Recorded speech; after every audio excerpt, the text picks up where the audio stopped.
Welcome, No Labels, No Limits podcast listeners. This is your host, Sarah Box. I've been looking forward to this interview for a while. And when I tell you who it is and the book he's recently written, you may be as excited as I am, but possibly not for the same reasons. So today our guest is Professor Michael Goldsby, and he is the Stoops Distinguished Professor of Entrepreneurship and Executive Director of the Entrepreneurship Center in the Miller College of Business at Ball State University. And he has also recently co-authored a book, Entrepreneurship the Disney Way. Right there, you have two of my favorite things, entrepreneurship and Disney. So I'm excited to introduce Michael to you today. He has many different things that he's going to be able to share with us around what it takes to succeed, the attributes that lead to or led to Walt Disney's success, some of the takeaways from that, and then how challenges and the cross sections across all different fields, whether we're entrepreneurs or in the nonprofit, for-profit sector, the lessons that Walt Disney can teach us around being successful in that. And with that, as a very brief introduction, Mike, would you like to say a little more in depth about yourself before we start talking about your book and what you know? Sure, yeah. So I am a person who is obsessed with a few things. And one of those is what I would just term excellence. I'm just very driven to find out what the best do, as you are as well. And I'm also a person very interested in creativity, innovation, and design. And the third piece is really personal productivity, because I think it's a combination of how we look at things and how we come up with new ideas and then how we move things forward into the world. And that's one reason why, obviously, I love Walt Disney so much. Well, talk about how did you pick that as a subject to write about? Yeah, so I'm an entrepreneurship professor, and I teach about business excellence, and I teach about people coming up with new ideas. And here's the interesting thing. I actually read other people of our generation say the same thing. Being a kid that growing up in the 1970s, Walt Disney had passed on in 1966, and the company wasn't putting out all those classics when we were kids. And so I was a fan of Star Wars, and I was a fan of science fiction. Disney was on TV. I watched a little bit of it, but I really wasn't that into Disney like kids are now. And it was kind of that slow period of the Walt Disney Company after Walt died. And so it was in 2008, I was at a conference out in Anaheim, California, just down the road from Disneyland. And my flight was going to be late that night, and I had an afternoon. And I thought, why don't I just go down and see Disneyland? I've not been there since I was a little kid. It had been many years. And I walked down there, and I started walking around the park. And I started taking things in. And I thought, wow, this is really interesting. And then I sat down, if you've been there, in the center hub in front of the castle. And there's the partner statue of Walt Disney and Mickey Mouse. And I was sitting there watching everybody. And I look at the castle. And I just had one of those big moments in life where you feel like you're being called to do something. And that calling was, I've got to know more about this man who made all this happen. And when I just started reading a couple of books that were classics on him, and the more I dug into it, the more I thought, wow, this is like the blueprint for anyone who wants to do anything entrepreneurial. And the further I dug and the more I uncovered, the more that confirmed for me that this is one of the most amazing stories, not only in American business, but just human history. When we think about a blueprint, we think about like the cornerstones or the pieces that have to be in place. So what were some of those that you discovered when you read about Walt Disney? Yeah, the thing about Walt Disney was there's a few things that led to his success. I think one is he came from an entrepreneurial family. So his father, Elias, while a failed entrepreneur, was a serial entrepreneur. And Walt grew up seeing his dad try to start all these businesses. And Walt worked in some of those family businesses. And I can imagine around the dinner table that he picked up a lot of things from his dad, and we all have a certain admiring of our parent figures. And the other thing is his wiring. The way he was wired. He was a very optimistic, creative somewhat manic type of person. I mean, once he got interested in something, he became obsessed with it, and that became the most important thing in his life. And the other thing is that there's a bit of him willing to always take advantage of the opportunities that came to him. And you got to remember that as this company turned into a mega corporation, it's all these little steps of Walt just taking the next step in that path to what he was interested in. Did he have, when you were doing your research, did he have a clear set goal he was going towards, or just a general direction? It's interesting because I think at each step he did have a clear set goal, but what it ended up being was so far away from each of those clear set goals. So he had each time it was a pretty big broad jump that he would take. But if you add up all those broad jumps, they probably would end up being the span of the Grand Canyon, right? I don't think he ever foresaw it was on the other edge of the Grand Canyon. But what he did was he would always take on these somewhat grandiose projects that other people thought were insane. And along the way, he would master it. He would make it happen. He would get people excited. And, one thing along the way, I think part of the blueprint that every great entrepreneur does is they use something. There's this professor, Judith Glaser. She's a writer, and she talks about conversational intelligence. And she uses something called aspirational language. And I think when you look at all the great entrepreneurs, they talk in aspirational terms about where they're going. And then when they paint these pictures in people's heads, people want to join that journey. They want to go on that ride with that entrepreneur. I think that's why Elon Musk is so popular today, is that he's talking about going to Mars. And he's talking about electric vehicles. And people say, I want to be a part of that. And he's very popular. And Walt Disney was that way. Every grandiose project was painted in a way that got people excited to come along for the ride. And so I think that was also a major part of his success as well. His ability to paint a positive future. Oh yeah. I mean, he would take he would have this picture in his head, and these pictures didn't just happen in a flash. He would go off quiet and just almost meditate on these ideas and study and read and learn. And I think if he had taken the Gallup Strengths Finder profile, his number one strength would have been learner. I mean, I think that's why whenever Walt mastered something, he said, I've got to learn the next thing. And so that's why he had these broad jumps. He would master it. He would build it. He would make it great. He didn't want to run it. He would hand it off to a manager. And then it was on to the next big idea. And each big idea required new learning. It required a new set of skills with his people. And, that kept that company fresh. It kept it always expanding. It kept it growing. And also big risk taker, right? I mean, risking things almost every step of the way. So you talked about his dad being a failed serial entrepreneur. To what degree was Walt's trajectory only up? Did he have fails? Oh yeah. Yeah, he did have fails. At early in his life in Kansas City, he had failed businesses. He had it to where he could not make payroll, and people had to move on to the next things. And in fact, before he gets on a train and goes out to Hollywood in 1923, he's literally homeless. I mean, he is living basically on the streets, looking in garbage cans for food, going to poorhouses, trying to get in the food line. I mean, he has nothing left. His family has moved on. And that was a hard time. But he said, I'm going to look at what's next. And his brother and uncle were living out in Hollywood, California. And the movie scene is going on out there. And he's got $40 left to his name. And he says, why not? I'll go out there. That looks like the next best play. Now, what did he do? I mean, why would he think to go there other than just to not be where he was? Was he going towards something? I think his instincts told him that was his next best move. And so, he had his animation background in Kansas City. He kind of learned the art of animation there. And he, he did get his hands dirty a little bit in the animation business.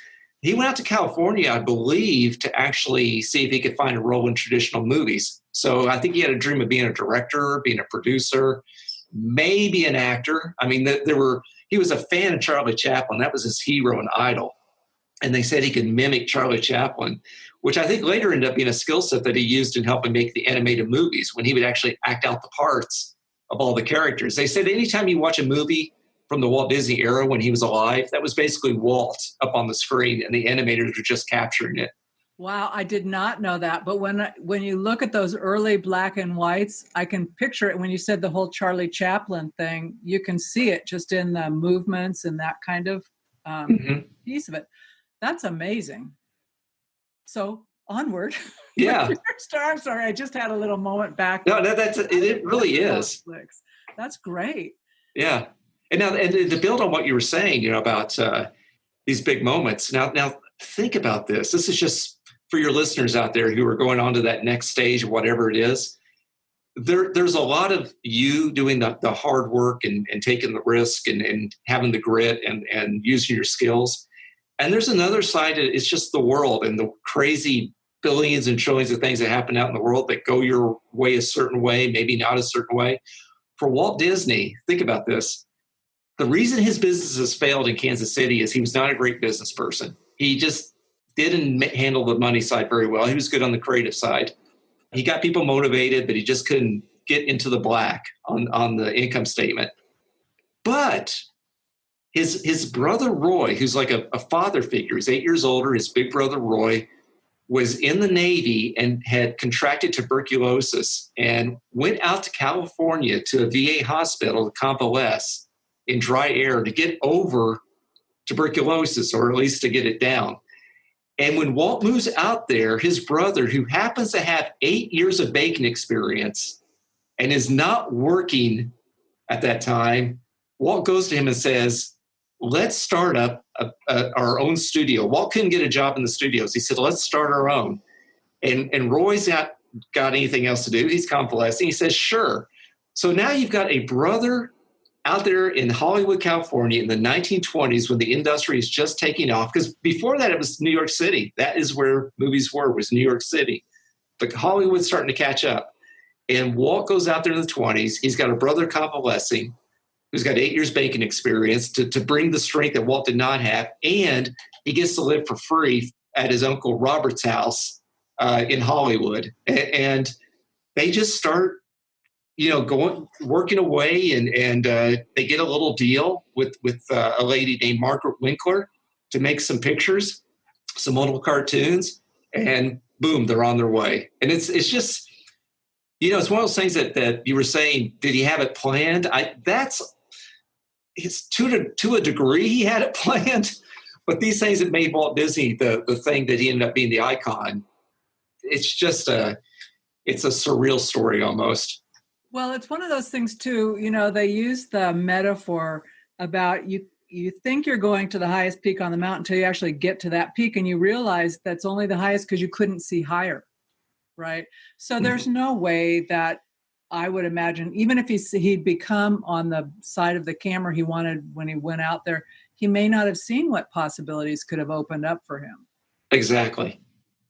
But the business he went into initially with his brother, working for that other woman, they didn't stay in that business then? Well, what happened was it led to another hard lesson for him. Margaret Winkler was a wonderful woman. She was very supportive of Walt. She was the only one in the entertainment business that was willing to take a chance on him. And she liked his work. So she took a chance on this young animator and his brother, and she liked what they were doing. And then she married a gentleman, I believe his name was George Mintz. And Mintz was a hard-nosed business person.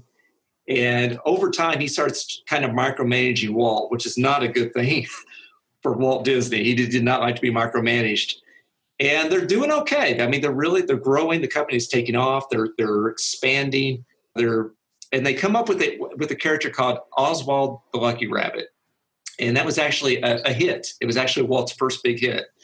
And it's moving along. And then there's a time for contract renewal. And I believe it's with Universal Pictures. Ironically, Disney and Universal still compete with each other. And it's time for renewal. And George Mintz looks at the company and he says, this Walt Disney guy doesn't do any of the drawing. He's just kind of a middle person. He said, if we cut this expensive piece of the company out and just take all the animators, I think we can make a lot more money. So what they do is they actually offer Walt and Roy a smaller piece of the pie, because they're saying, look, we'll sign you up again, but it's going to be on some different conditions. And Walt thought he was going to get a raise. He thought they were doing so well that he would get more. And so Walt was in New York City, and he tried to negotiate with the company, and he shopped the idea around to other people. Shopping it around didn't work because he found out that Universal and Mintz owned the rights to Oswald.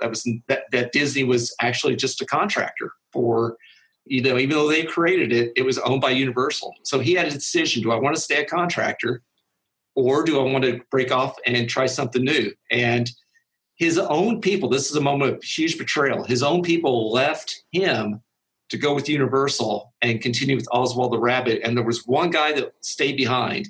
His name was Ub Iwerks, who happened to be a legend in animation. I mean, a genius, a pure genius in animation.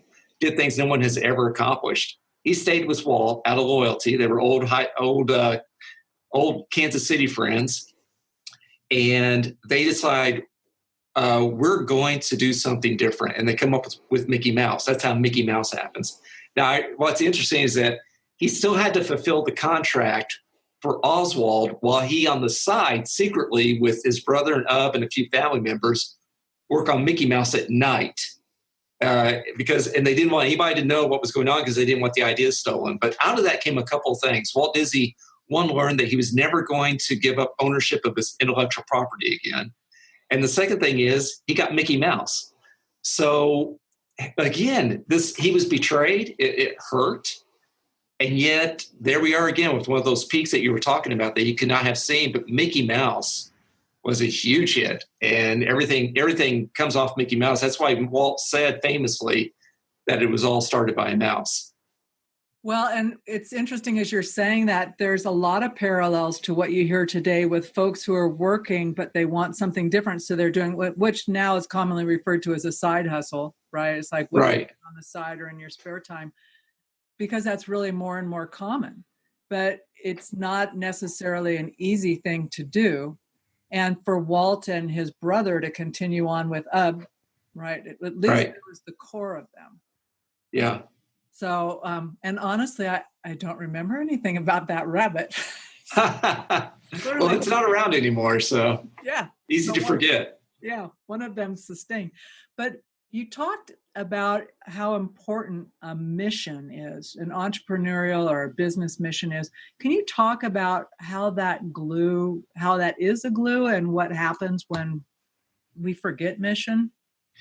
Yeah, I think a mission is a very personal statement. I think it's your playbook for how you're going to approach everything that you do. It's what you live by. It's that firm commitment to something that you may look at a lot of different aspects of the business, of the industry, where you go as a company, but there's something that ties it all together, and that's that mission. It's what you stand for. And I can tell you that the company still stands for the same things now that it did when Walt Disney was alive. It stands for creativity. It stands for happiness. It stands for magic. I was on a cruise recently with a different company as a guest of a company, and it was a really good cruise. It was a good experience. But what I realized what they were selling was basically taking a break from responsibility. That was really what they were selling. Disney, if you do something on a Disney cruise or you go to a Disney park or you watch one of their shows, you're really being a customer of magic. You're getting something that you don't ordinarily get in the world. And so I think the cruise I took was a fine cruise. It was fun. I got to be a brat and just leave things laying around and people would pick them up and have the cruise life. And I was like, at first I didn't enjoy it, but then later I was like, this really is fun. I'm enjoying leaving towels around at the spa and all this stuff. And, but when you go to Disney, it's different. It's like you are tapping into a creativity. You're tapping into a different world that these people want to give you an experience unlike anything you can find anywhere else. Well, I don't think it's a mistake that you call it the Magic Kingdom. Exactly. It totally is. And when you're at a movie or at one of the theme parks, it actually does feel like you're somewhere. Well, it is different. The employees act different. Things are just different. It is that magic. And I have friends who have, which I don't live close enough to make this valuable to me, but I have friends who have what I would call season passes, right? All access all the time. Yeah. And they go to Disney regularly. They take their kids as they grow up, and the kids are older now and they still go because of that. Like, she goes, well, where else would you want to be? That's a great question. Yeah. So you talked about some of the attributes. How has Disney the company been able to maintain that all these years, and what has led them to be stable over these years? I think it's been one. It was Walt and Roy they built the foundation. You've got an iconic entrepreneur whose name is still on that business that they can refer to and think about. So, you think about Universal. Universal Creative has done some amazing work at their theme parks. They really have.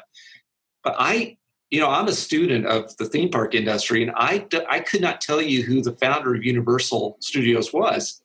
I know who the founder of Walt Disney Studios was, right? In the Walt Disney theme parks. So there's this image that we have that they want to always respect and honor the legacy of Walt Disney. And if you ever take the backstage tours that they give sometimes, they still talk about Walt almost as if he's alive. I mean, it's in referential terms. So those core values that Walt put in place, and he was really a genius about working with people to establish those values, how to have everyone work by those values. And there's a saying at the Walt Disney Company that people either tend to stay there 30 days or 30 years. I mean, you either fit or you don't. They're really firm in their values. And all the practices, all the procedures, all the businesses they go into are keyed off of living by those values. So I think that's kept them consistent. They've had leaders who also have honored Walt and wanted to make sure that they built on top of, but did not diminish what Walt had done, which I think is kind of rare out there in a lot of the corporate world, where people want to try to scrub what's come before them and leave their own legacy. Well, everyone knows first and foremost that it's still the company that Walt built. Which is probably what attracted them in the first place. Exactly. Yes. I like that 30 days or 30 years. Uh-huh. So that made me want to ask you another question in terms that you talked about being able to bring other people on and have them live by those values and understand them and embrace them, right? So what in your management and leadership work that you've done, what allows that to happen in a small to medium to large or huge company? Yeah, great question. And that's why one reason we really like to talk about Walt Disney and the company is because when you go down to Walt Disney World, like your friends do when they go to Disneyland or Disney World, but especially Disney World, it is a place where they've got 60,000 Disney employees, or what they call cast members, and 40,000 what's called participant employees, people who are contracted in from other companies. There's 100,000 employees at that property. There are usually about 250,000 guests on any given day at that park. And people come back like your friends do. They come back, they keep spending money there. They're so happy. And I always like to say, if that place, which by the way is the largest piece of privately held land in the world, that operation as a private location is the biggest in the world. It's the size of Manhattan. It's the size of San Francisco. Okay, privately operated, privately owned. If they can make people that happy, then surely all of us with much smaller operations can do what we need to do to make our people happy. To me, is kind of the gold standard. It takes away I can't do it. It's like, well, Disney does it by on 42 square miles, keeping 250,000 people happy. Can't you keep 10 people happy, in a building or something? So I think that's one reason they're kind of the gold standard. So starting with that, it's what you said earlier. It really does start with the top. It starts with the top. And I'm working on an idea right now. One of the things that many of your listeners are at is they're at transitions going maybe from permanent jobs to side hustles. I turn the side hustle into a full-time job and into my own job, into my own company. And I think I was thinking about this today as I was driving into the office. I thought it's kind of like deciding, do you want to have a great bicycle or a great car?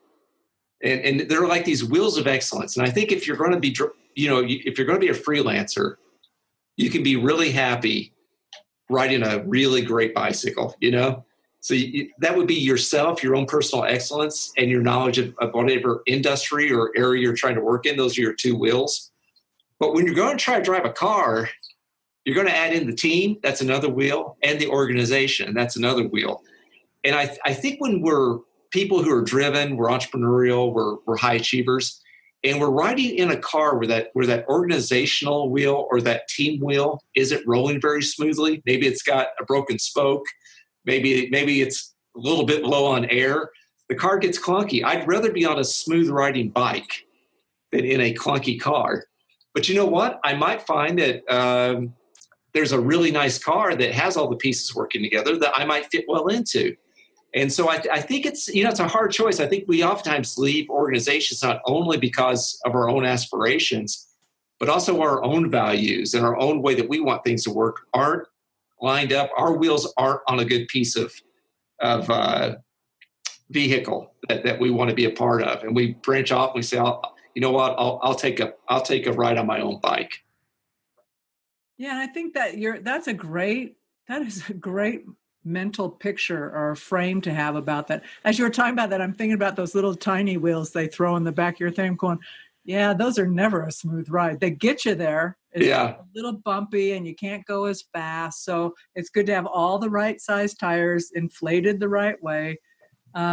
And recognizing that each tire has a different place on the road, because you can't all have the same direction. That's right. You have to have the alignment, right? Yeah. That each one has to have some independence to get the vehicle stable. Exactly. I don't know if I wrecked your metaphor or not. No, you're exactly right. And the other thing I would say on that is, if you are on a bike that you love riding the bike, and I'm a bike rider, so I know what it's like, and you watch the Tour de France, and I can tell you when you're on a really nice bike, it makes a difference. It really does, And I have a nice bike, and I love my time on that bike. Now, I'm not opposed to having a really nice sports car. I would like to have a nice sports car. But just know that if you're an entrepreneur and now we're building a company, say you build up from being a freelancer or a more smaller entrepreneurial operation, you say, we're going to scale, we're going to grow. It's going to be more complex. So that's a judgment call, right? It's like, okay, I'm going to add on these team wheels. I'm going to add on the organizational wheel. Do I know what it takes to do that? What's it going to take for me to learn how to do that? Who am I going to have to make sure those wheels are all aligned? It's a much more complex endeavor. It is, but I think if we go back to your book and we take a tip from Walt Disney, part of it's being humble enough to say, I'm not the person to lead this, right? I can be the idea person, or maybe I am the person to lead it, but I'm not the idea generator, right? So it's like, where are my other tires? Because exactly. I'm not it, That's right. And so I think you can grow and scale something, but recognizing that you can't be all things yourself. Right. We just don't. You could, but you'll drive yourself into the ground and you will not scale. You will just stay on that bike and keep fixing the tires. Exactly. And I think moving into the car, I think is something, as you nailed it. I think that being aware of what components need to be in place, and maybe it won't be you, but getting those components in place and having the knowledge, it's just critical, because I see a lot of people leading things that I don't think have that knowledge. Things are just, they've got a little path dependency where they've had some success in the industry. They've got a certain reputation, but things could run a lot smoother. And, at Walt Disney, it was always open to bring the best people in. I mean, Walt Disney would let them work. I mean, now he was very involved, but boy, people liked working for him, and he brought them in. And, I talk about in the book that there's oftentimes like 4 types of entrepreneurs: a artist, scientist, builder, and evangelist. And Walt kind of went through those stages in building the company. But each time along the way, he would hire people who were better than him in all 4 of those areas, to except for evangelists. When Walt got on TV, no one was better on TV than Walt Disney. But the other 3, he hired the best to be in that company. I had one of my early bosses in my 20s who was similar. And actually, as I picture him, he uses his hands a little like Mickey Mouse did, very animated. But at one point, he said, I need you to do this. It was not my skill set, not my expertise, and not my responsibility level. It was way above it.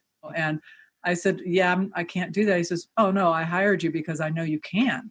And I always hire people smarter than me because I have deficits in these areas. And you don't in this area. And I'm thinking, I said, doesn't that bother you? He goes, no, if you're successful, I'm going to be way more successful.